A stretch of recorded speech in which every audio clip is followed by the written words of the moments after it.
Hello, Justice Warriors. What's happening, folks? As you can see, I'm wearing a tank top for you guys so I can show you my tat that I couldn't really show you yesterday. So it's a little chilly in here, actually, so I was going to show it to you and then put on a long sleeve shirt. But can you see all 6 symbols? Or no, you can only see 5. Let's see. There's a 6th one down there. So from the top or from the bottom? From the top is life, tranquility, fortunate, genius, anew, and wholeness. So I don't know that you can see the bottom one that says that is wholeness is the meaning of the symbol. Man, shouldn't be that hard, should it? Not taking off my shirt for you guys, for crying out loud. There we go. I just want you to be able to see what it looks like. Okay. So the bottom is wholeness, and then anew is right above that, genius above that, fortunate, tranquility, and life. Serenity now. There we go. All right. So now I can put my long sleeves on because, like I said, yesterday it was really warm in here, and today it's chilly.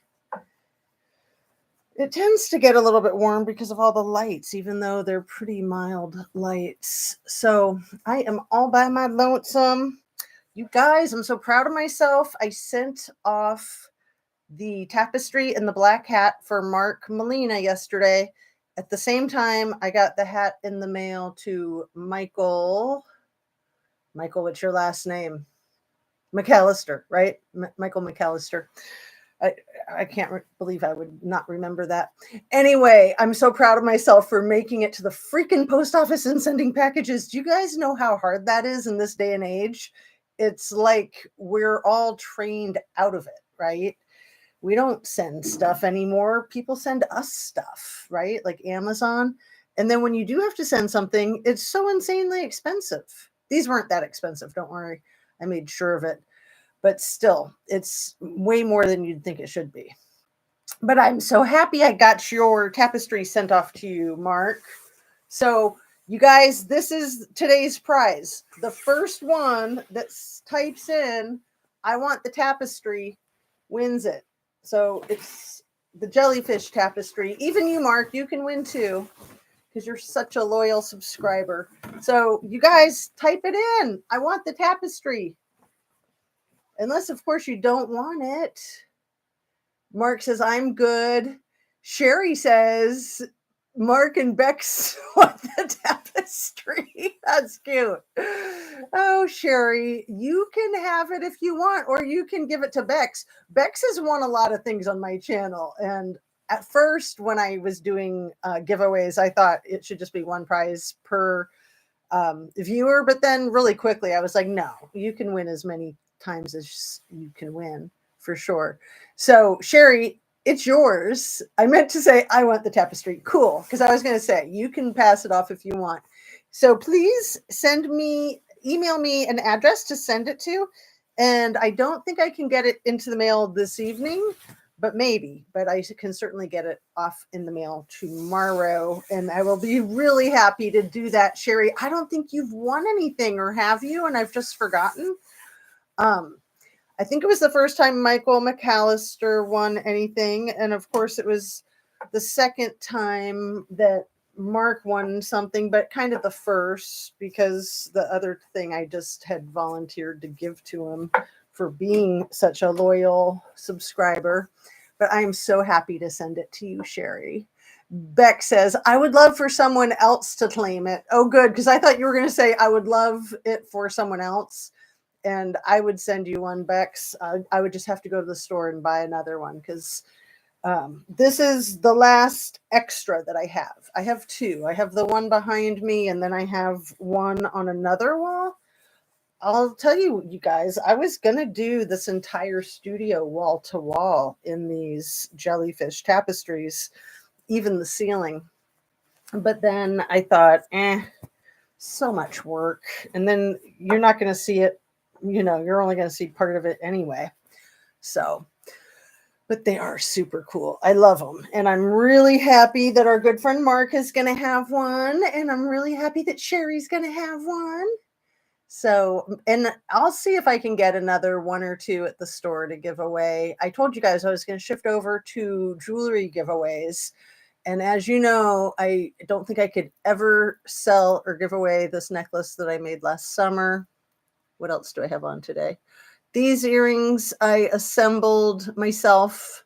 I don't like to say I made them when it's like I didn't make the tree. I didn't paint that adorable little tree, but I did assemble them. So like I picked out the cool blue stone to put with the tree. And then I kind of made this one simply because I took a bunch of parts off of it to make it just this. So it was like more flashy and elaborate. I like to do the less is more thing. Anyway, let's get on with the show. My goodness. After I was live yesterday, it took 2.5 hours for the jury to deliberate, and they came back with the guilty verdict of involuntary manslaughter for Hannah Gutierrez, who just so happened to be dressed like an assassin, you guys. Like, seriously? And then she stood there dressed like an assassin with her arms behind her as if she was being cuffed way before they ever read the freaking verdict. It's just like, man, I think she knew, but I think she was in denial. I don't think she had any clue she was going to be going directly from where she was seated into the pen or the pin, whatever you call it. I guess you call it the pen, right? I don't know. I'm not like cool like that. I've never been to the pen. I mean, except to do like, crisis and commitment evaluations. I don't think that counts. And it's no fun, man. Going into the jails, going into a prison is scary. I mean, even if you are pretty confident of your physical safety, I can't say you feel confident that you're ever going to get out of there because everything like clanks and locks behind you, and it stinks like piss and vomit and a bunch of chemicals to try to kill the germs in the piss and the vomit. It's a freaking nightmare. It's an absolute nightmare. Even just going in to do a psychiatric evaluation and then seeing the conditions that these people are in. I know that we all remember Jodie Foster walking down past some of the prisoners to get to Hannibal Lecter and how disgusting that was. Like, that's like the worst scene in the whole movie as far as I'm concerned. But let's get on with the where's my thumb? My thumb. Where's my thumb? I don't know that I can deal with that white one. It's creepy. I like this one. The white one makes this one look not creepy, right?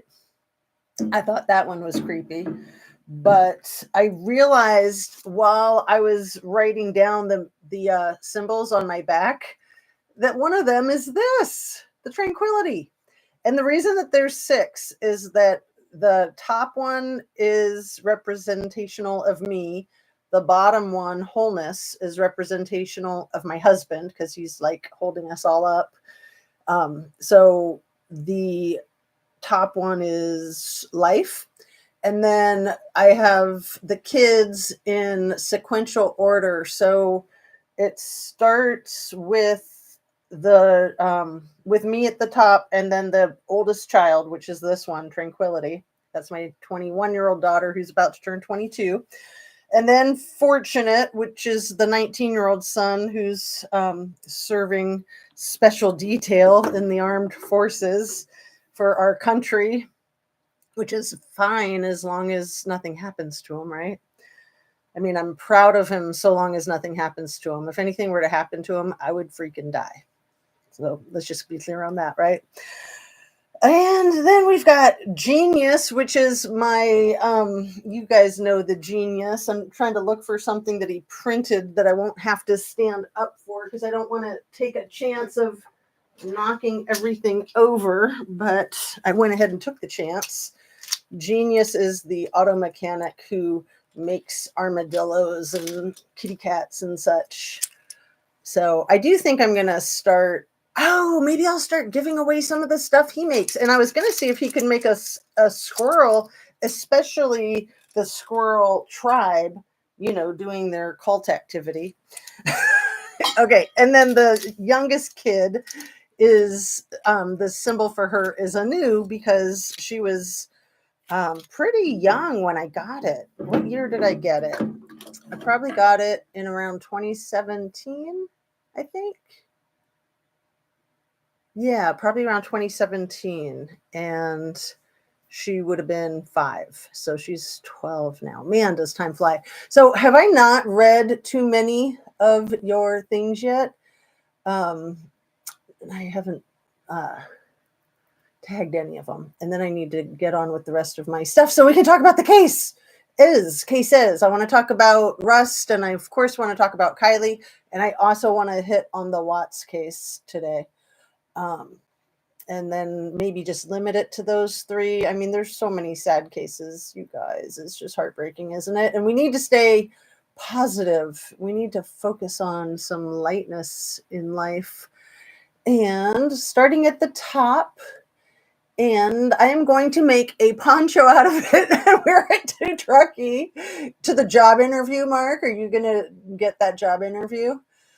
Oh, I was so happy that Sherry won the tapestry. And remind me if you've ever won anything. Like I said, it's fine if you have, but just email me your address either way, whether you've won something before or not. And the email address is at the end of my description for the channel, and it's justiceatooz@gmail.com. Congrats, Sherry and Michael and Bex and you. And yes, thank you. I won a little bottle, but never got you my email. Been tied up with my sister, ill health for a month. Tell me what little bottle you won because I would still have it. I haven't done anything with the things that people have won that they didn't claim. I was not sure what to do about it. And I had announced on my channel that I would just hold on to those things forever. So I just don't remember a little bottle. So just refresh my memory. I can't think of it off the top of my head. I did not notice her dress. The lawyers kind of all stink. Now Alex is possible to off. How is that right? Well, Mark, I saw one of your most recent lives, and I know you have some compassion for that little biatch. I have zero compassion for her. However, I do agree with you largely. I totally get where you're coming from. And yeah, I think that the producer, star of the show, who has an ego 100 times the size of Texas, I think that he should take the brunt of the fall since he's the one who, you guys, I keep learning more about the case. He wasn't 2 feet. I mean, he wasn't 3 or 4 feet away from Helena Hutchins when he shot her in the freaking armpit. He was 2 feet away. 2 feet. 2 feet. A foot is about like this. 2 feet is about like that. I would say that the laptop the screen is about 2 feet away from me. So he was this close to her when he whipped out a freaking gun and pointed it right at her. Like, even if you knew 100% sure that it was unloaded, you wouldn't do that. That's not remotely acceptable ever, not no matter what. I mean, I know a little bit about guns through family members that know a lot about guns. I try to stay away from them. I don't like them. I think there's too many negligent accidental discharges. I knew of a little 2-year-old who was a fatality of a negligent discharge from a gun that his father was law enforcement, but for some reason he had it under between the mattresses, which makes no sense, except that he said that usually he would sleep with it like that and then he'd put it in the safe, and that day he forgot to put it in the safe, and then his wife was sitting there in the bedroom working on the computer. The 2-year-old was behind her and she didn't know that was there. He pulled it out and the rest is history.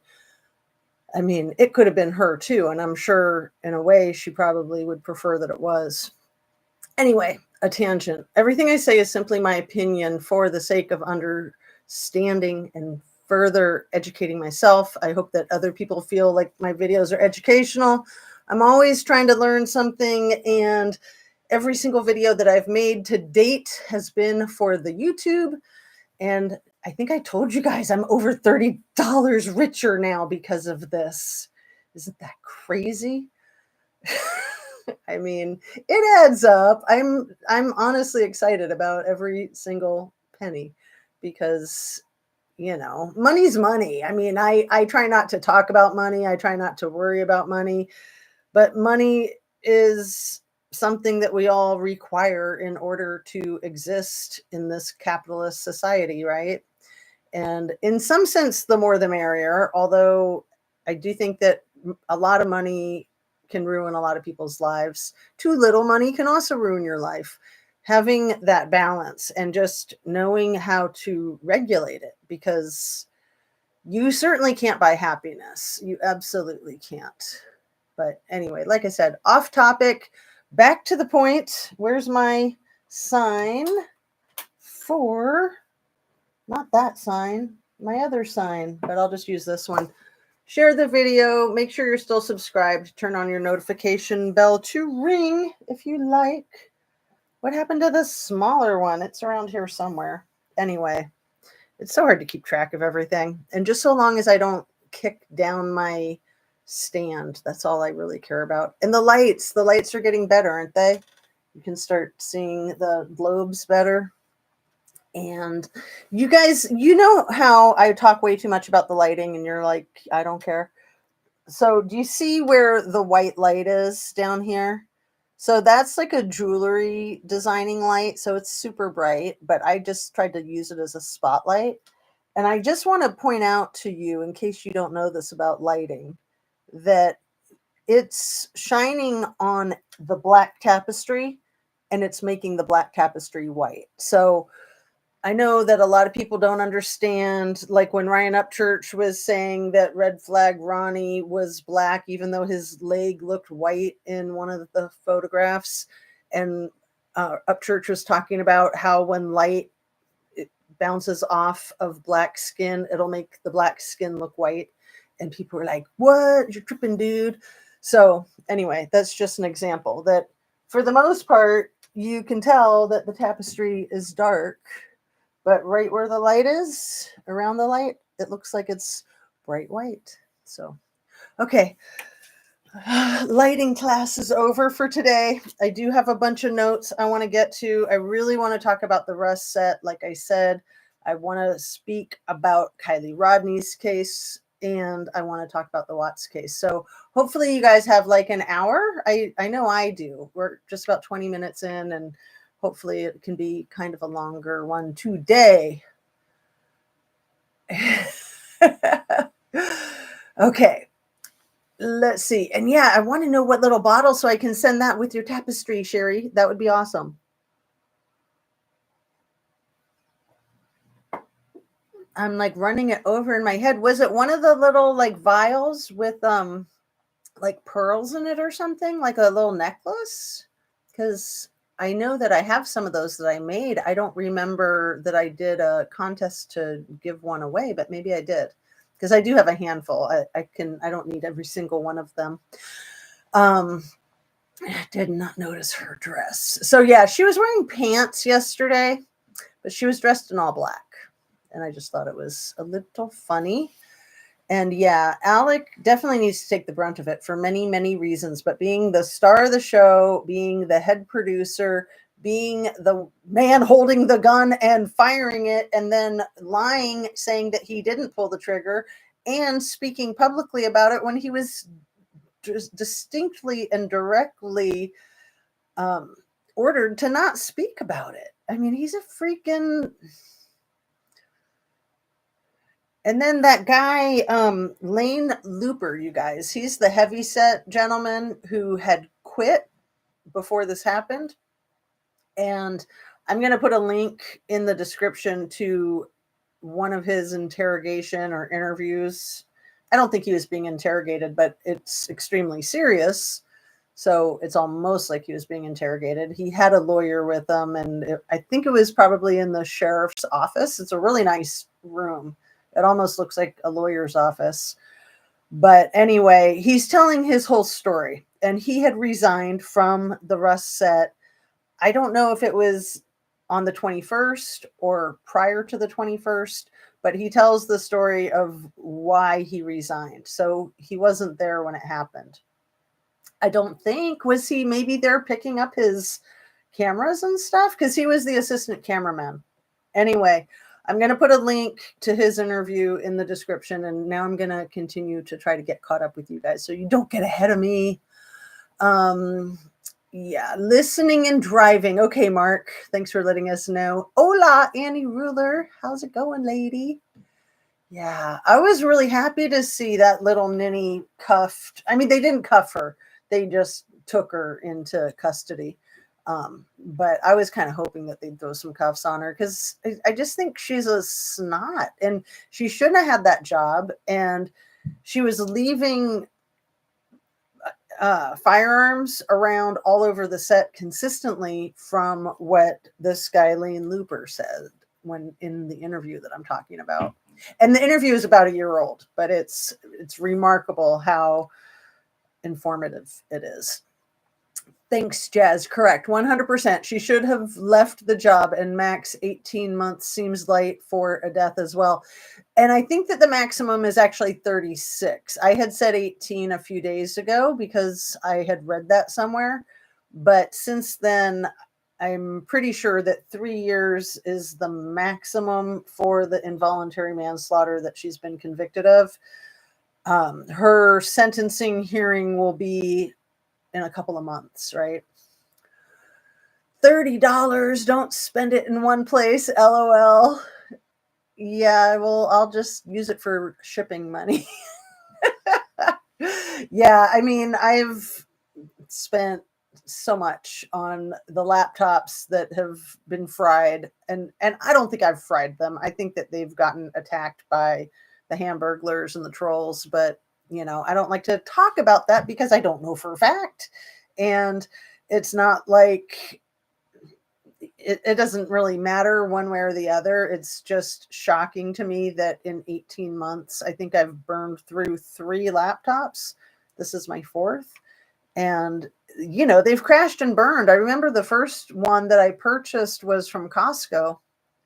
And Costco has a great warranty, even beyond the computer manufacturer's warranty. And anyway, it just died. Like it went completely flat in 5 months, and they just gave me my money back. So I took that money over to the worst buy ever and invested in a top of the line gaming laptop, which was a lot of fun. But then that thing crashed and burned, and then they were idiots about it over there at the worst buy ever. So I just finally gave up on that and just have like a regular laptop. Anyway, we're talking about cases, right? It was a little miniature bottle that would go in my shadow box. Maybe little Tabasco bottle. Oh, did I do a Tabasco bottle giveaway? I've got the one right here. Did I do a Tabasco bottle giveaway? I'll happily send you a Tabasco bottle. I'm not sure where the other ones are that might have the labels on them. So if you don't care, I could just send you this one without the label. I don't think the mouse needs it anymore. He's drunk enough. He had it filled with vodka, You know how those mice are. Okay. Minus cap and tapestry. Oh yeah, you could wear the hat and the tapestry for your job interview and then to go and run around Truckee. That would be perfect. Hey Fred. Man, I keep thinking of you getting to work at what, 5 in the morning? Isn't that what you said? You have to be there at 5? So what, you wake up at 3:30? Answered your question above.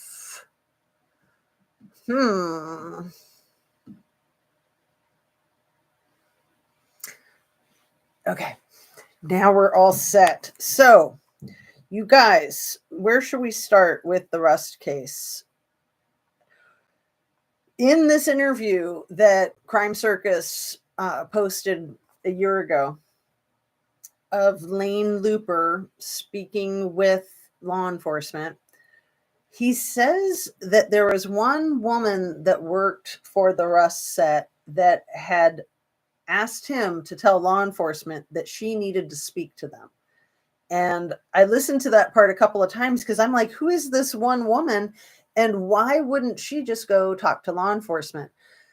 So I get the impression that there was a lot of bullying and peer pressure to not speak to law enforcement. And even Lane Looper, who had resigned and had documented why he was resigning and had made requests along the way for things to be improved so that he wouldn't feel unsafe and that he could keep working. Even he has come back and contradicted himself and said, oh, Alex was a wonderful man. And yeah, he's got a really bad reputation of being a hothead, but he's not, he's just eccentric. I mean, those aren't his words. That's kind of a mashup of his words and other people that I've heard them say, like, oh, he's not a hothead. He's just an eccentric artist. And it's like, yeah, well, I could say that to my kids when I yell at them for knocking something over in my little studio here. I can be like, hey, I'm not being a biatch. I'm just an eccentric content creator. So chill out and deal with it. I mean, seriously. Yeah, eccentric is something that most artists are, and most artists don't conform to society's standards. But Alec, we've all seen the videos of him waving his freaking gun around, yelling at people, pointing with it, doing exactly precisely what everybody is always told not to do, and even doing what he says he never does. He had said in the George Stephanopoulos interview, I would never point a gun at someone and pull the trigger. Oh, really? Okay, then. That must have been your evil twin, right? Yeah. I get up at about 1:50 to catch up on YouTube before work, bed at 6:30 to 7. See, I was going to bed by 8:30 probably for most of the last 2 years, having to wake up by, I don't know, 5 mostly. And yeah, you guys would all make fun of me for not being on panels late at night. And, you're so mean. The YouTube meanies, I like to say. Like I'm some kind of old lady that doesn't know how to stay up late, when really I am a night owl and I love to stay up late. But it is also nice to go to bed early, isn't it, Fred? It's nice to eat dinner at like 4 and pack it in and get into bed at 6 o'clock and read a good book and, put on your little nightcap and just be like an old person in the movies. I always think of the grandparents in Willy Wonka and the Chocolate Factory with their nightcaps on. Anyway, I'm trying to stay focused. Okay. Yes, that would be fine. The bottle with or without a name. Main thing, it is from my favorite creator. Oh, you were way too sweet. Been with you from the beginning. And I see you, Sherry, in a lot of other awesome creators chat. So you probably say that to all of us, but that's cool. I love it anyway. They all need to be held accountable, especially Moneybags himself. Oh, he's such a freaking pig. And so have you guys seen the part of the body cam footage from right after the incident happened? And, Hannah is doing her like crying like an annoying little toddler. I mean, the noises she makes are unbelievably like stupid, like she's making fun of herself. and, and the sheriff guy, the deputy or law enforcement, whoever he is, he's just trying to do his job. And he's like, just relax, don't hyperventilate, just calm down. Trying to keep from having a medical emergency or something with her. But then he asks Alec, he says, how are you holding up or something like that? Or how are you doing? And Alec says, not good, not good. And it's just like, the man really wants to play the victim.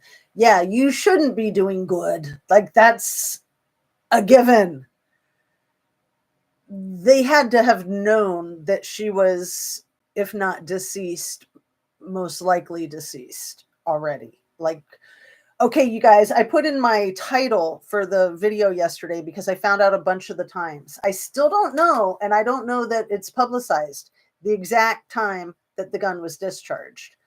But I wrote down the time, and was it 126 or 127? I think was the time that do I have that in here? That the 911 call was made. And then it took 22 minutes for the ambulance to arrive. 22 minutes. And then it took over an hour for the airlift chopper to take off. So I don't remember exactly how long until it arrived, but it was over an hour from the time that the 911 call was first placed before the chopper was airborne. So an hour, you guys, with a life and death situation, unless they already knew that she was completely deceased, and then there's not really an emergency, except that they don't want to let everyone know that because they don't want to incite panic, and they want to be discreet about it. Unbelievable. So 22 minutes from the time the 911 call was placed, but how long was it after the firearm discharged negligently? How long until the 911 call was made?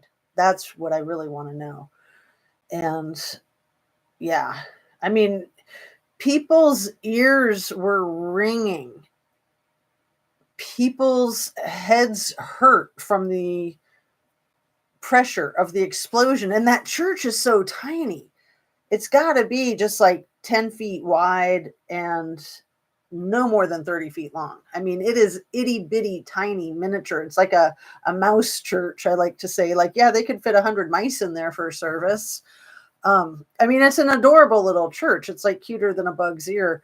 But I mean, that whole set is just so like filthy. I mean, it's just out there in the dirt, in the dust. I mean, literally all you have is like tumbleweeds and dirt and dust. And they had the masks on for COVID, but I would imagine that you would have masks on out there anyway, just so you're not breathing in all that dust. And what a horrible place to be, the last place that you exist. And, to think that Helena had just come back from lunch. Although I want to say that Lane Looper was the one who gave her a ride back to the church from lunch, I think. So maybe he had just resigned that day or the day before, and then he was collecting up his stuff, because I know he was collecting up his stuff, all of his equipment. So, and maybe he was the one that she was filling in for, because he was a camera assistant. So there's people that specialize in the lighting, and then there's people that specialize in the mechanics of it. So, the lighting and the blocking, I can only imagine how hard that is too, when you're dealing with so many different people. And one of them is somebody like Alec Baldwin, because honestly, it's hard enough when it's just me, and I've got to make sure that I've had food and water, and I don't have to go to the restroom, and make sure the lights are on, and make sure I have my little signs and my phone and my pen, and all of it. It's a lot to coordinate. I mean, if you tried to make everything perfect before you started recording, you would literally never, ever, ever start recording, right, Mark? I know you're driving, so you can't type, so don't worry about answering. I mean, you guys, whether you're content creators or not, you know how that is. I mean, any work that you do is just a work in progress. There's never really a complete product, no matter how much time you spend buffing it and tweaking it and improving it, you can always improve it some more, right? I mean, whether that's like a letter or a paper or an art piece for the people in the chat who do artwork. Um, anyway, Fred, I'm just amazed with your schedule. Let's see. Annie says he tutored into Lady Cop for accidentally grabbing real gun, not taser. She is in jail. When was this? I remember you mentioning this a day or two ago in a chat. So, yeah. And tutored is probably like a voice to text. That's probably not what you said. But anyway, a lady cop accidentally grabbing a real gun, not the taser, and she's in jail. And oh my goodness, too long of time expired for sure. Yeah, Sherry, I know. So 22 minutes it took for the ambulance to arrive. You know, the rust set was 13 miles south of Santa Fe. I would think that um, the medics, the ambulance would be coming from Santa Fe. But then once you get to where the rust set is, how far in from the road, and are you just driving on dirt is my guess. And then you're kicking up all that dirt. And then if you're in an ambulance and you're trying to go fast, but if you go too fast, you're not going to be able to freaking see because you're going to be kicking up so much of the dust. Oh, Sherry, you are too sweet. I love you. Thank you, my dear. That's awesome. You are so nice. 2021. Yeah, isn't that ironic? Okay, so speaking of irony, in this video or production, this movie that they were doing, it was a 21-day production from start to finish. It started, I believe, on October 4th, which was a Monday, although I might have heard that it started on the 6th, which was a Wednesday, but I'm pretty sure it started on Monday, October 4th, 2021. And that's 17 days until the day of the incident, 10/21. But I don't think they were filming 7 days a week. I could be incorrect. I don't know. Do you guys know? I don't know if they had down days or not. My guess would be not. I mean, that would be my guess. But then there's probably some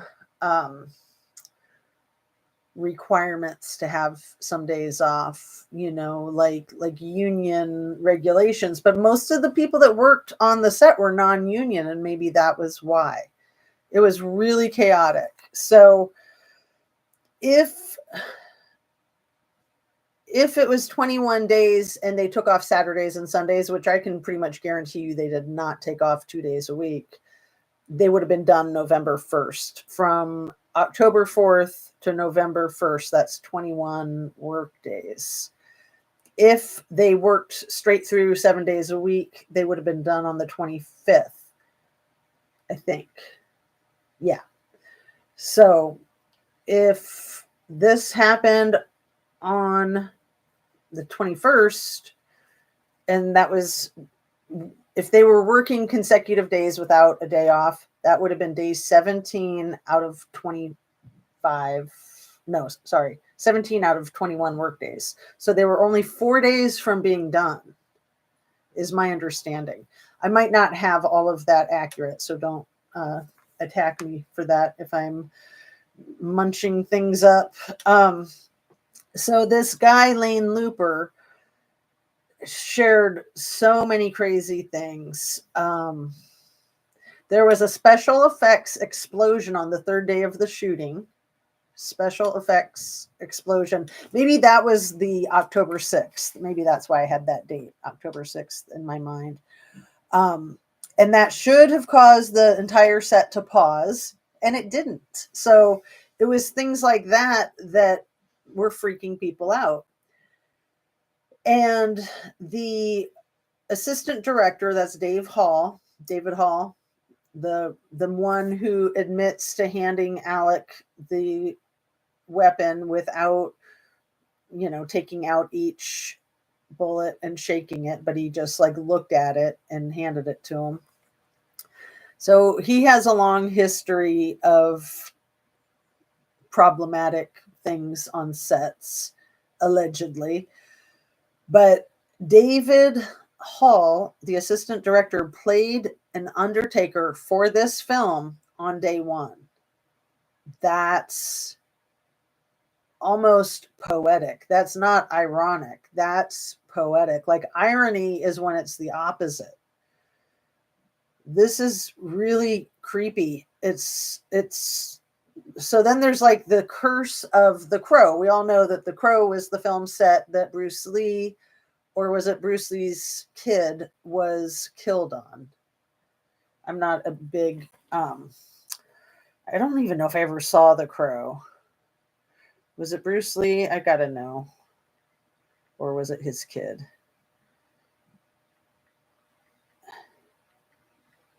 I know it was one of them, and that they were killed with a blank, right?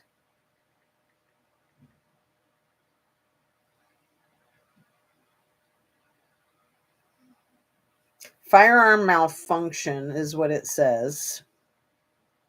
The lead tip of a bullet from a previous scene had stayed in the barrel of a handgun and ruptured a major blood vessel when the blank was shot at Lee. So yeah, it was Brandon Lee. It was Bruce Lee's. Wait, how old was Brandon Lee when Bruce Lee died? Let's see. Brandon Lee was 8 years old when his father died from the cerebral edema in 1973. Mere months after the release of Enter of the Dragon turned him into a global icon. He was 32.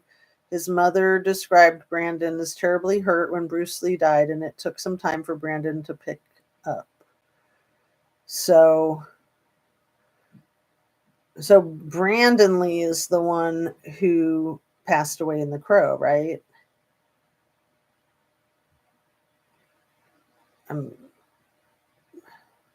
Yeah. And that was March 31st, 1993 in North Carolina. Okay. Anyway, there's some of the benefits of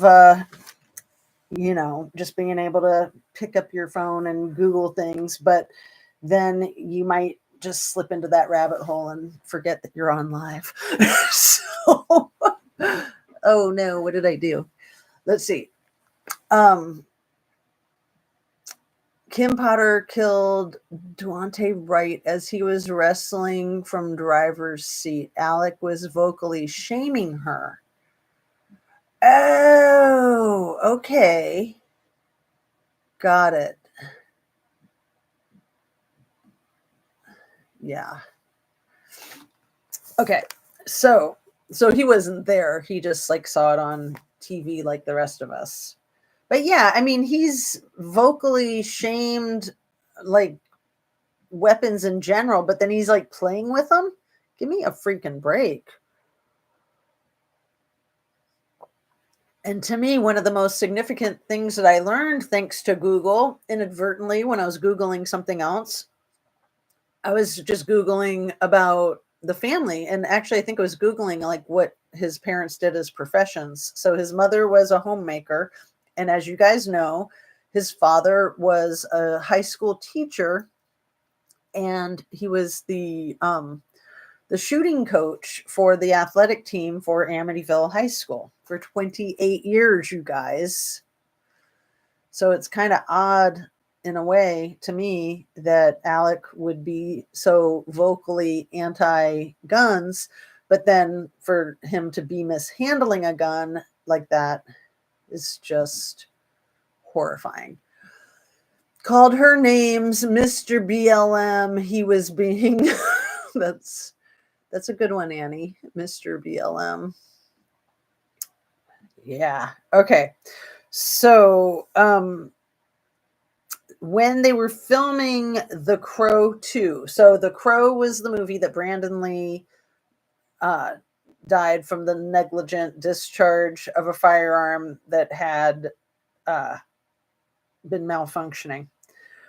And when this City of Angels, I think, was the second Crow movie that was made, and this actress named Thule Trang, I believe that's her name. She's a Vietnamese American actress who played Callie in the 1996 City of Angels Crow movie.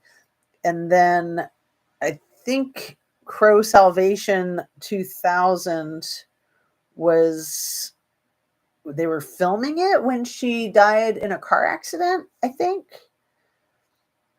Again, I'd have to Google all of this. But this, like, I didn't know anything about the person from the other Crow movie that passed away, and I'd been hearing things, and then I looked it up because I was like, this guy Lane Looper was talking about it, and I was like, oh my goodness, was this person shot on The Crow too? I think that they were filming The Crow Salvation when she died in a car accident that was unrelated to the filming. Like, she was driving from San Jose to Los Angeles after visiting some family friends or something like that. And it was a really bad car accident. 2 people, the other person survived. She did not. She was 27. So there's a saying that Lane Looper was talking about with when you're on the set, that the saying is like the curse of the crow, referring back to Brandon Lee and the actress that played Callie in the follow-up movies. But he revealed this to me. Did you guys know that on October 16th, so 5 days before Helena's fatal incident, there was a freaking rattlesnake on the set, you guys? A rattlesnake. And those things are deadly AF. And it was Dave Halls who Lane Looper alleges decided to not worry about the rattlesnake and just to keep on filming, because they had somebody that was like a snake wrangler who was trying to catch it. They were having trouble catching it. So Dave Hall said, oh, just forget about it. Let's just keep on filming. And they did. And that's crazy. And, you know, Dave Hall's in the end, or Dave Hall, I think is his name. In the end, I think that he came clean when he was giving his testimony in court, and I applaud him for that. But yeah, in the beginning, he did not look like a good character at all. And it sounds like he had a history of being unsafe on sets, and that he was just difficult to work with, that you couldn't negotiate with him. And life is a series of negotiations, and especially, again, when you're doing a creative project, and I'm not talking about Hollywood because I've never worked there, but I know just like from school, when you're doing a group project in a science class, it's really hard when you have multiple people that you have to work with, personalities, you have to work with schedules.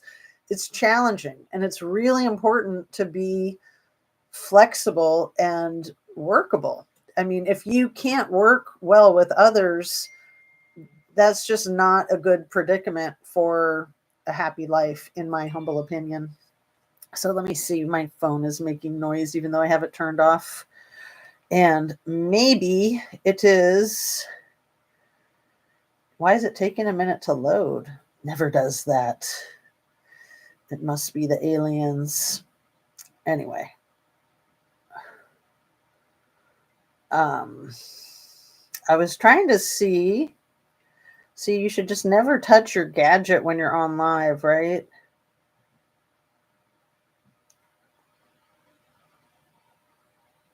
How weird.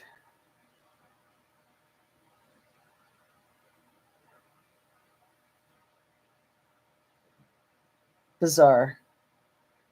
Absolutely bizarre. It's not loading. Okay. Anyway, I'm out of my time warp. I'm back. I spent 25 years in the vending industry with 0 dark 30 start times, 4:30 to 6 a.m. The vending industry. That's fascinating, Fred Field. And I have to say, I like your name. I don't know if that's like a stage name for YouTube or if that's your real name, but it's quite catchy, just like Annie Rulers. And again, I don't know if Annie Rulers is her handle name is her actual name or not. And I'm not asking you guys to tell if it is or isn't. I hope that they're not your actual names because none of us should be using our actual names, Mark Molina, but that's okay. Sherry Irvin, if you want to use your actual name, of course, it's a free country.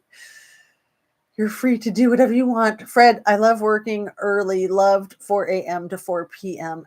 Ouch. And that was in the court, Sandy Ruler? So I was talking yesterday about when I worked for the King County Superior Court in downtown Seattle and had to sue them. And there was more, I should just tell you guys more about that story in general, not right now, because I want to get on to Kiely's case and the Watts case also. But in general, it was just a really bad workplace environment. And because of my lawsuit, it literally closed down the entire office, which didn't surprise me because the office was so poorly run that was my prediction, was that if they didn't start running it better, that the entire department would shrivel up and die. And it did, just as I predicted. So I wasn't happy about that at all because in theory, the program was a really good program for children that needed to be represented in divorce cases when each of the parents had attorneys. But, sometimes a parent will pay for an attorney for the kid's best interest. And those attorneys are called the guardian ad litems, the GALs. And when people don't fork over the money to pay for a guardian ad litem, then the courts can make a court-appointed special advocate, which is basically a free guardian ad litem. So most of the people who volunteer to be court-appointed special advocates are actually attorneys that are trying to get experience. So those divorce cases and those custody cases, actually it's specific to custody issues, are like bloodbaths, basically. So the fact that there was so much shenanigans going on in the courthouse, behind the scenes, in the office, was just so freaking appalling to me when these are really high risk children and families, very vulnerable, high need. And the whole point is to give them the special attention that they need to ensure their future and their safety. And all the BS that was going on was just tragic. I mean, it was a waste of a huge budget, in my opinion. It was a waste of the entire department. And yeah, the entire department showed itself to be utterly useless, and everybody there lost their jobs. So that was good because they were a freaking waste of oxygen and time and money. But in the end, that same department kind of sprouted up in the private sector. So it still exists. And King County is where that office concept, it's called CASA, CASA. That's where it started, like 50 years ago. It started in King County, and that was the one that went kerplunk. So then they went into the private division, but I'm pretty sure that there's still CASA offices in every county nationwide. Anyway, so just a lot of bureaucratic crap. So I also worked in mental health court. So yeah, let's stay focused. I'd like to share with you guys, but I also like to talk about the cases. I don't want to talk about me because it's too stressful talking about me. I mean, these cases are stressful enough, right? Okay. Let's see. And yeah, working early morning hours is nice because it's quiet and you don't get distracted. The phone's not ringing. People aren't interrupting you. True Crime Snoop FC page. And I'm confused what you mean by that exactly. Um, what does that mean? True Crime Snoop FC page, Annie Ruler. Please explain. Escrow in the busy 2000s court. I was a juror turned intern, volunteered. Oh, interesting. Very, very interesting. Yeah, I was fascinated by the way the court system worked. And like I said, I had a lot of faith in our court system. So really that was the worst part of my whole experience there, was just seeing um, the corruption, the cover-ups, the whitewashing. Like, I never understood any of that stuff until my experience there. So it was educational, to say the least. And it saved me, I think, having the conflicts in that department and in my job and with my supervisor and my peers and the way things were run. I honestly think it saved me from a career in the courts. And man, that's like a fate worse than death. Talk about being in purgatory. I mean, and it's good pay. It's good job security. So it's a hard career to get out of, because you're not going to make as much money somewhere else. So I was glad that it didn't work out. And, I had several professional positions at the time. So I was like, I worked there. I still worked in the mental health court. I was also a professor, adjunct faculty at a university in downtown Seattle. And I was starting my private practice, and I still made jewelry. So, I'm nuts. Anyway, I decided to stop making jewelry, and my private practice was taking off, and I basically quit everything and just did the private practice. And then a couple of years later, we started our family. And the rest is history, and here we are, right? Okay. Judges knowing attorneys, not the monster they're representing, kids suffer. So, yeah, everybody in the courts pretty much are friends with each other. If they're not, they're acquaintances with each other, and their friends or acquaintances, like, they all know each other. They all go to the same Christmas parties, they all play golf together, and they're very careful not to piss each other off and not to step on each other's toes.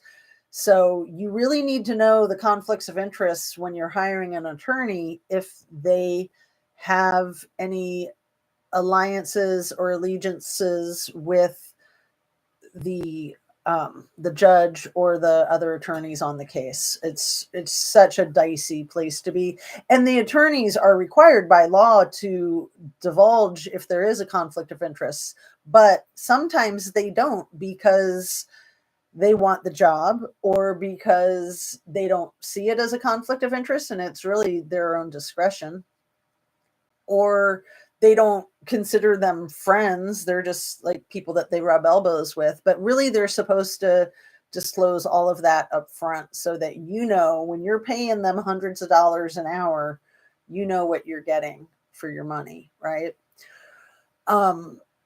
Yeah, it's just nuts. A really good show about courtroom etiquette, if you guys remember Ally McBeal from the 90s, they did a really excellent job, in my opinion, of showing fairly accurately what it's like in real life. And, of course, it's television, so a lot of it wasn't realistic, but a lot of it was. And Dr. Phil supports CASA. Everybody supports it in theory. Everybody supports it in theory, because in theory, it's a really good thing. But in reality, that one office, the entire budget the money was just being pissed into the wind. I mean, it was absurd. It was twisted. It was really, really bad. And fortunately, my case brought that to light. And so, like I said, everybody in there that was collecting a paycheck that shouldn't have been, like, they were getting paid to basically jack off. I mean, they all got axed. So that was good. My King County retired boyfriend called family court hate court. Oh, interesting. King County retired boyfriend. Did he work for King County or was he an attorney for the county? Did he work at King County Superior Court? I wonder if we worked in the same building and crossed paths. Um, let's see. I kind of liked 4 to Midnight. Yeah. No bosses, LOL. Exactly. My husband works graveyard shift. And, for law enforcement, it's considered like where the real cases happen evenings and weekends. Like during the day, it's just a whole bunch of administrative busyness. So, I mean, hospitals are like that too. There's plenty of hospital employees that would prefer to work in the wee hours of the night and not have to deal with all the administrative mucky mucks running around and pulling power trips. My aunt represented a young boy. Bailiff. Oh, your boyfriend was a bailiff for King County? Wow, very interesting. Phew, retired 2011, 30 years. Okay, so we probably did rub elbows. Was it in that King County Superior Court on what street was it? Was it Yesler? That's what's coming to mind. It was like between first and third. Anyway, it's been a minute. Okay, so let's see. Let's finish up with the wrapping up of the set for Rust. And I think I might have gotten it all actually. No, this one I missed. The script supervisor for the Rust set filed a lawsuit against the Rust production crew for running what she called in the lawsuit a Russian roulette type of work environment. So I thought that was interesting. I think that the outcome of the court case from yesterday was as it should be. It'll be interesting to see what the sentencing is. I'm really glad that she was shipped off to spend the night in jail. I think that she deserves that. I don't think she ever took her job seriously. I don't think she took this court case as seriously as she should have been, twisting her hair and with her silly little freaking Laura Ingalls outfits with her ruffled collars and all her crazy hairdos with the chopsticks and all that. I mean, and even the eye makeup with the little like cat eyes, none of that stuff belongs in court. I mean, to me, it shows that she's making a mockery of the court. It's just like a complete lack of respect. That's just my opinion. That's just the way I see it. I was a nurse's aide, was supposed to be a 2-hour nap. I was a nurse's aide. Lunch was supposed to be a 2-hour nap. I'm curious what you mean by that. I'm not quite clear, Annie, and you always have such interesting things to share. So, all right. So the thing with the Watts case, you guys, a lot of new content creators, not necessarily that the content creators are new, but that they're new to covering the Watts case. And I'm really glad to be seeing this. I think it's great. I think that the Watts case needs a lot of attention. I think that it needs to be reopened and that Nicole Kessinger needs to be reinvestigated or investigated. She really was never investigated. She was only interviewed as a witness when she should have been interviewed as a potential witness and person of interest. I mean, come on. She was the freaking other woman. It's so classic, like textbook. It's insane that they just gave her that free pass. So the Tilted Lawyer, I think, is one of these channels that's covering the Watts case that hadn't before. And he's got a lot of interesting things to say. And he was saying that he didn't have all of his information accurate. There was a lot of things that he said that I knew he didn't have quite accurate, but he was really good. So I don't know if this was accurate. he said that Dwayne Kessinger had worked with law enforcement. And I don't know that to be true. I'm curious if any of you do. I know that from my knowledge, Dwayne Kessinger worked in the field that Nicole Kessinger was working in, and that he specialized and maybe owned a business that did the type of thing. He was probably her boss, right? He probably was the owner of the company that she worked for that was contracting with Anadarko. I think I'm remembering that as I'm saying it out loud. So I think he had a lot of interfacing with law enforcement, but I don't think he ever worked in law enforcement. But the tilted lawyer seems to think that he worked in law enforcement.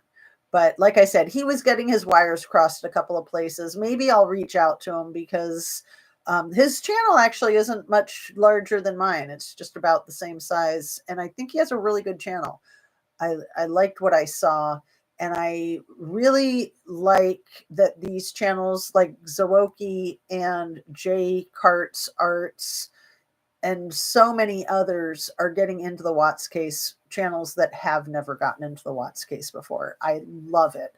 And I would imagine that some of these Watts channels, like Watts the Obsession, that she also loves it. I know she's a huge supporter of other channels, and it's not a competition. It's like you all work together. You all complement each other's work. I mean, it would be like any of us being like, oh, I'm the only channel that's covering Kiely Rodni's case correctly. Isn't there a channel that's like that actually?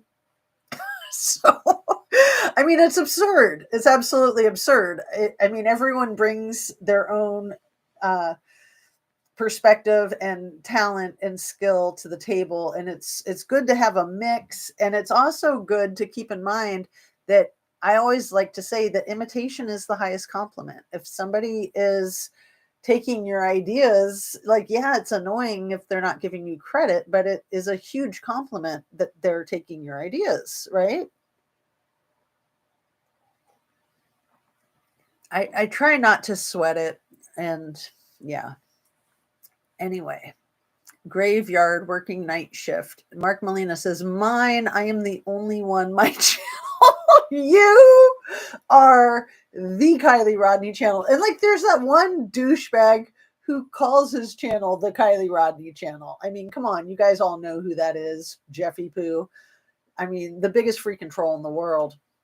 But for people who don't know who he is and they are interested in the case and they're just like, oh, the Kiely Rodni channel, I better check that out. This is why it's so important to trust your gut and trust your instinct and give it time. And it's always good to do a little research and cross reference. I mean, he's got to be one of the biggest douchebags on YouTube. And not to sound condescending, because there's a lot of fabulous, fabulous, high quality people on YouTube, Mr. Mark, but there's a lot of douchebags too. There's a lot of low life scum, like what's his name? Check it. I mean, come on. And his whole little freaking crew of thugs, psychobabble, and I don't even like to, it's like Beetlejuice. I don't want to say any of their names. Get a Clue is furious if you watch others. He muted me. You know, I'm glad you brought that channel up. I don't know what to think of that channel. Like, that right there is not a good quality. But right off the bat, he seemed like a really good channel. And I liked the way he would criticize Gray Hughes, for instance, because I think that guy needs a lot of criticism. But I do like some of what Get a Clue says, but I'm just not sure like who he is. Like, I kind of don't think he is who he pretends he is. Like, I kind of think he could be somebody, like, I'll just say it in my humble opinion, Brett Payne. I mean, seriously. I think he's even joked that he's Brett Payne, right? Because I don't think I'm the only person that's wondered that. So that's just weird. That's just so freaking weird. I'm trying to quote my source on comments. Too many important things disappear. And that's one of the things I liked about this tilted lawyer, that, again, I don't know him, and I'm not sure. It takes a while to see if you can really trust somebody. Like, again, is he who he says he is? Because he just seems like a little too good. So sometimes you got to wonder, at the risk of sounding like a conspiracy theorist, you got to wonder if these people are plants. I don't think he is. Otherwise, I wouldn't be giving him any accolades at all. But you just don't know. I mean, when channels are new to you, it takes a while to get a feel for who they really are and what they really are. And, the first time I watched Shan, Squirrels on Fire, she was eating fried chicken and I was cracking up. I'm like, who the world eats fried chicken while they're making a freaking video? But I just like laughed and I liked what she had to say. I liked her attitude, so I didn't worry about it. And, she's an amazing content creator. I'm not saying that she's perfect. Nobody is. But I'm glad that I didn't just go, oh my God, she's eating fried chicken, click, because I think that happens a lot. I mean, it's YouTube. It's short attention span theater, right? Anyway, let's try to shift gears over into Watts and Kiely Rodni a little bit better than I've been doing. Because where are we at? We're already at an hour and 10 minutes. Yeah. So what I was starting to say about that channel, The Tilted Lawyer, he was talking about how when things get erased, when things get deleted, when things get scrubbed, and I think that is huge. When things get scrubbed, it's sort of like they're telling you how important that is. So for that, we can thank them. I love saying that. For that, we can thank them. I got that from an old show called Talk Soup. Who remembers Talk Soup? And and actually, it was the guy, the host of Talk Soup, that would always say that. And for that, we can thank them. And I should kick him some credit. So, and there's another guy too. I'm trying to remember his name. I'll remember it for the next show. I got to stay focused. I'm having trouble, aren't I? So yeah, it's always good to quote your sources and to show your receipts. Never watch Get a Clue. So I started watching Get a Clue because the other channel that's so funny, not even going to be able to think of the name. My brain is getting fried. But she was talking about Get a Clue. Cluminati. Cluminati was talking about Get a Clue. So, and not in a good way, but it made me curious. And so I started checking it out, and I was just like, right away, I was just like, what? Like, just not trusting. Drip has insinuated he is FBI channel started November 6th to 11th. I don't know who Drip, or unless you're talking about Drip Drop. Is this voice to text, Annie? Is that the trouble that you're having? Did Drip Drop insinuate that he's FBI starting from the 6th to the 11th? Because I think there's a lot of that. That started with the Watts case. There was a lot of bogus profiles and channels, and the true crime community on YouTube couldn't believe it at first. Like, they were just like, there's no way that law enforcement would care enough about YouTube to be doing that. And yeah, they do. They care a lot about public opinion, and they do not want YouTube channels to tamper with their corrupt cases. So that wouldn't surprise me at all. So are you saying Drip Drop, Annie? Let's see. Damn, fried chicken is yum. I want some. I know. I love fried chicken, but I would never eat it in front of you guys. I mean, I ate Pringles one day in front of you, and that was like crazy for me. I was absolutely insane. Clean living is hard. A channel started, says, before the massacre. Yeah, so there were some channels that were created like on November 8th or 9th or 10th or 11th, somewhere like, November 14th of 2022, that were covering the Idaho 4 case. And they literally started their channels like days before the incident. And I was just like, that skeezes me out. I always like to look at when a channel started. That's one of the first things I do when I get interested in a new channel. But yeah, there's so many awesome content creators, and it's just confusing. I try not to even introduce myself to new content creators because I have trouble keeping up with all the ones that I love. But it is fun to come across new ones that are interesting. Um, and yeah, I like to try to out the ones that I think are dirt bags. So get a clue, sus to drip. Yeah. Yeah, I trust Drip Drop. I don't think he's sus. I think he's sincere. He has a huge team behind him too. And man, one of his channels, he has over 300,000 subs now. The other one has over 100,000. I don't know why it's two different channels, but you know, he's doing great and he does great work. Who's Greg Kinnear? I know that actor, Greg Kinnear, but I think the last name is spelled different. Joel on Talk Soup. Yes. Oh, Greg Kinnear is the one. Joel on Talk Soup. Yeah, yeah. And then there's the other guy. I think that's probably who you're talking about. MC Joel MC Drip Drop. Yes, Phoebe started before. Drip Drop's clues are to get a clue. That's funny. Sorry, on tablet, fingers touch things. I know they're so annoying, aren't they? The not your fingers, but just when the things, fat thumbs, I like to say. True Crime Time, was that the Christmas Day creator? Drip loves us viewers, mailed me stickers. I think True Crime Time was the one that started on Christmas Day of 2002.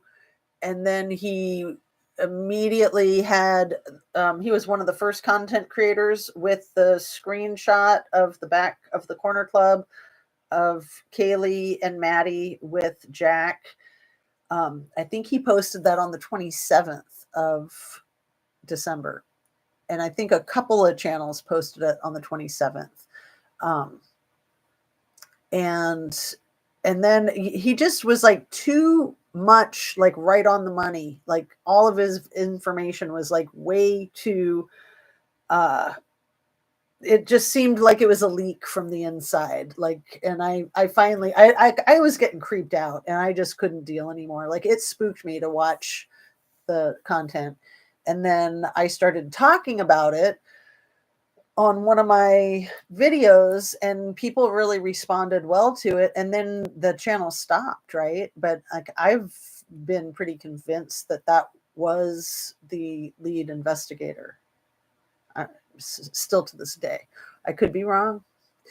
For all I know, it could be you know cheese fry, french fry, small fry.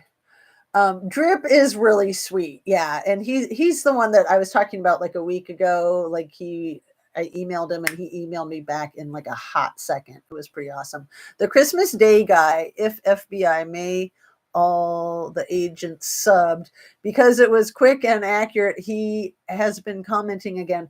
So he had like 20,000 subs. I want to say he had 5,000 subs in a week and 20,000 subs in a month. That was some of what was like tipping me off right away. I was like, he's really bad at being a fake profile because like he should know that channels don't grow that quickly, no matter how good. My pit wants to go out and play ball. Kiely soon. Oh, Fred. Yeah, you're sweet. I did want to talk about Kiely soon. So what about Kiely? So have you guys seen the prophetic forensics videos? The last couple have been riveting. And, I love the way she says that like God is her receipt or something like that. So I want to say my own disclaimer is that I take any kind of like psychic type of information with a grain of salt, although I do believe in it. And I do think that a lot of times it's spot on. And I think she's extremely wise. And at the same time, I like to keep an open mind. So I'm going to give her a shout out and support her. You know, I shared one of her more recent videos on my community tab and asked for her permission to do that. I really like her work. I just think she's a phenomenal individual. But I'm curious if you guys have seen her last video and what your thoughts are about it. So one of the things she's saying is that, and I think she could be right on the money, um, that her receipts tell her that whatever happened with Kiely Rodni happened on August 4th, and that she was like riding her bike or something in town and she ran in. Oh, she got into an argument with her mom, and then she ran into somebody that she thought was safe, and then she trusted them, and then the rest is history. Um, it sounds quite plausible. I mean, to me, it fits with everything that I've seen and my opinions of the whole effed up situation. And then she even talked something about an overdose, and that if an overdose could potentially tie back to Lindsay, that would be one of her motivations to cover and to not get justice, is to basically cover her own hiney. Um, yeah. Oh man, Zanime. Ugh. Justice for Kiely Rodni. TCT had excellent equipment. I thought maybe had been a podcaster. Yeah. Yeah. And that's sort of like the same with the tilted lawyer. He's got really good equipment, and you know, he only has 5,000 subs, but it's like he really knows what he's doing. And then he's got like his mom and another attorney on basically an in-house panel. And I like that. I like it all a lot, but it's almost like too good that it just makes me wonder, like, you know, it's not amateur, and maybe it's just because of his skill set or something. I don't know, but my guess is that there's more to it. I mean, there's so much to being a content creator, and you know, it's a huge learning curve. So I know his channel's not that old, and his lighting's really good, and the lighting is the hardest part. That's what everybody says, but it is true. So yeah, did anybody here get a chance to see the prophetic forensics videos? Um, friend chicken.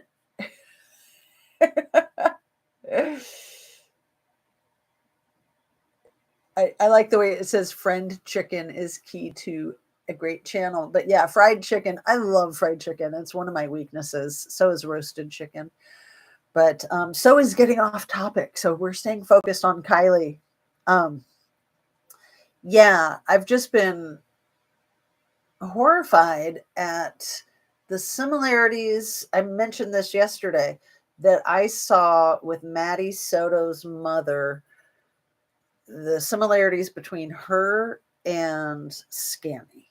And so what we're learning about Maddie Soto's mom and her involvement and knowledge of the situation is just creeping me out as far as Scammy goes, and what she is really all about, and why she inserted herself into the center of the case. I don't think it was just because she wanted attention.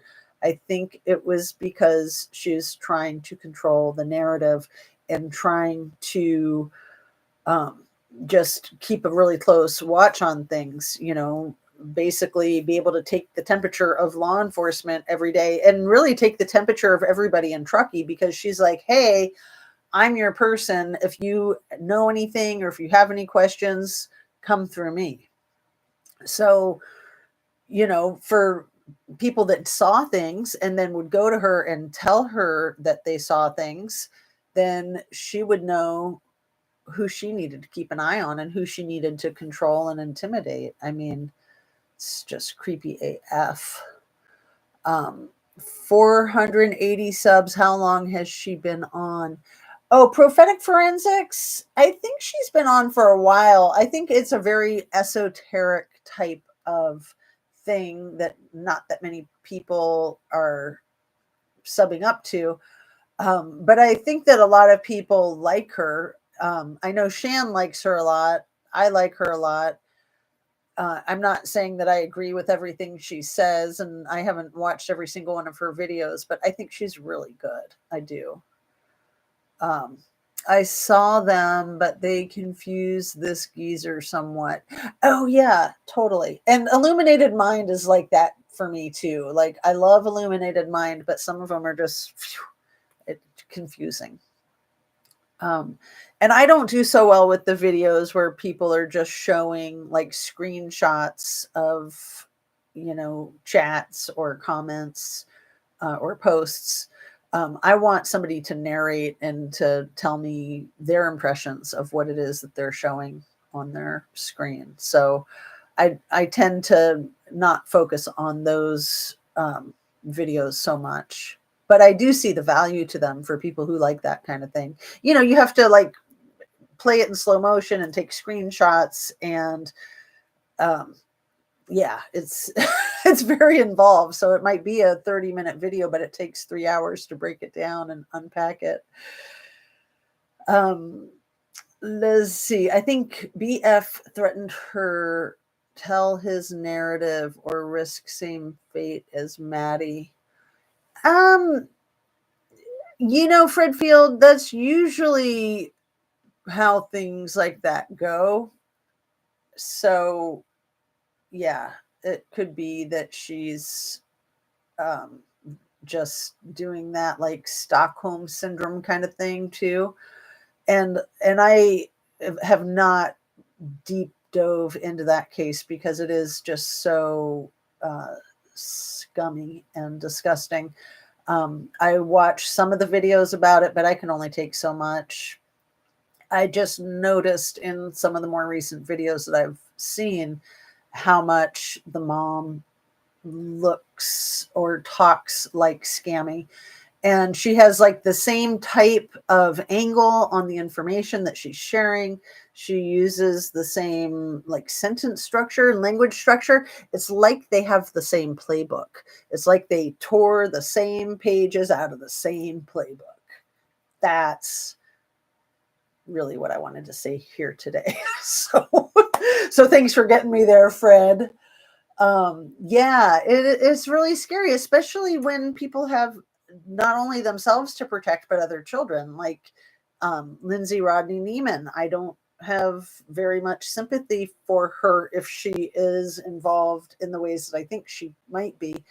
But then to think that she's got another small child that she needs to protect from the same evil dark forces that may have gotten to Kiely. So, I just keep going back to the whole thing with the All American Dream Chaser and the Alpine Club, that has their like, I don't want to say conferences, but they have their like meetings at the lodge twice a year, every year, and that most recent Alpine Club get together was the weekend before Kiely went missing.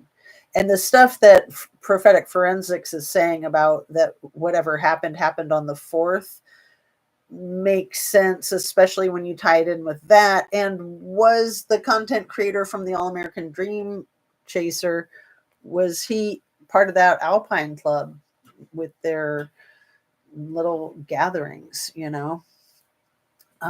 It's very, very creepy, and just all the language that the people in that case used, from Lindsay to Scammy to anybody that was interviewed, and the way they would say, like, oh, we lost our friend, and it's just been that she's missing for a few days. And really, they, like the Maddie Soto case, they really tried to use Kiely's like mental health and frame of mind against her, as if she were self-injurious, like, or as if she would have run away or something like that.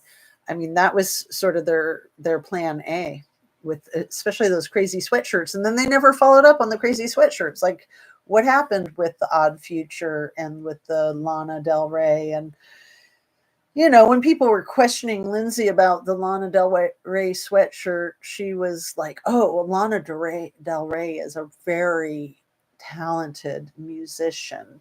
As if nobody had ever heard of her. It's like, what planet are you on, Lindsay? Like, everybody's heard of Lana Del Rey. Give me a freaking break. Everybody knows that she's talented and that she's dark and that she's twisted and she likes to idolize um, passing away. She talks about her own passing away and how she's looking so forward to it. And it's like, it's just a bunch of hype. It's just a bunch of attention seeking, like trying to stand out from all the other pretty female musicians, in my opinion. Um, but yeah, I thought it was hilarious how Lindsay thought that people were too stupid to know who Lana Del Rey was. Because, we all like just need to get hobbies and stuff because we just ain't got no lives, right? So let's see what else. Scammy Sammy makes me sick. I know, she's such a freaking monster, and so is everybody who's protected her, and that includes law enforcement more than anybody else. She's absolutely gross. It's why I wanted to see a pic of Kiely at car show with Mr. Photographer ex-boyfriend. No urgency, past tense, before found. Of course, Mark. Thank you for that. Absolutely. Yeah. Okay, FBI, I will help you. Good. Good, good, good. Oh, Mark, you've never heard of Lana Del Rey? Yeah. So, I mean, she's got a great sound and she's a distinguished artist. She doesn't need to be like playing up that she's all fascinated with her own passing away day to, be a fascinating mystical artist. In my opinion, that's just overkill. No pun intended. An old friend called in and said the BP chased much younger girls when he was high school age and threatened friends to zip lips. The BP BF, thank you. I'm like, what am I supposed to know what BP means?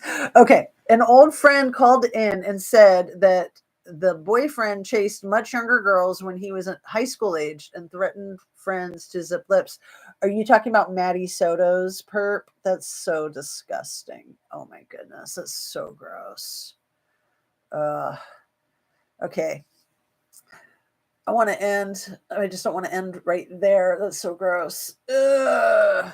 But I'm glad that you are sharing that with us, Fred. Thank you. So thanks everybody for being here. I love you guys. I appreciate you so very much. And I was gonna see if Sherry had sent me that Gmail. It's still loading. It must be like updating or something. But anyway, Sherry, if you didn't send me an address to send the tapestry to, please do, and I will include the tiny Tabasco bottle with it. BP works too. Yeah. Um, that's weird. I think that the email must be like getting hacked into the way all that stuff was getting hacked into yesterday or the day before that Shan was talking about on her morning live. So you guys have a lovely evening. It is almost 5 o'clock here on the Eastern Standard Time. And I will see you mañana.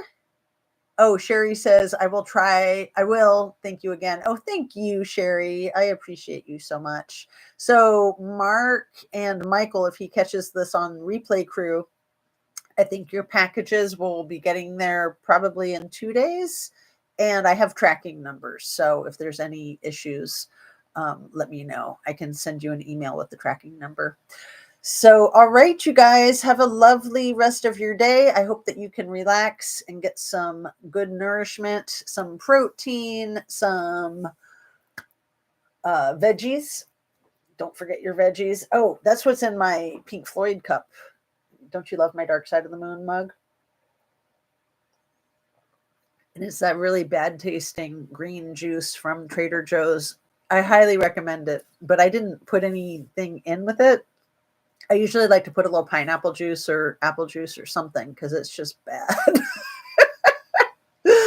Anyway, peace out, you guys. Light and love. We will hopefully see you tomorrow, and just take really good care of yourself. Be easy on yourself, be kind, and have a large helping of humble pie for dinner tonight, or at least for dessert, right?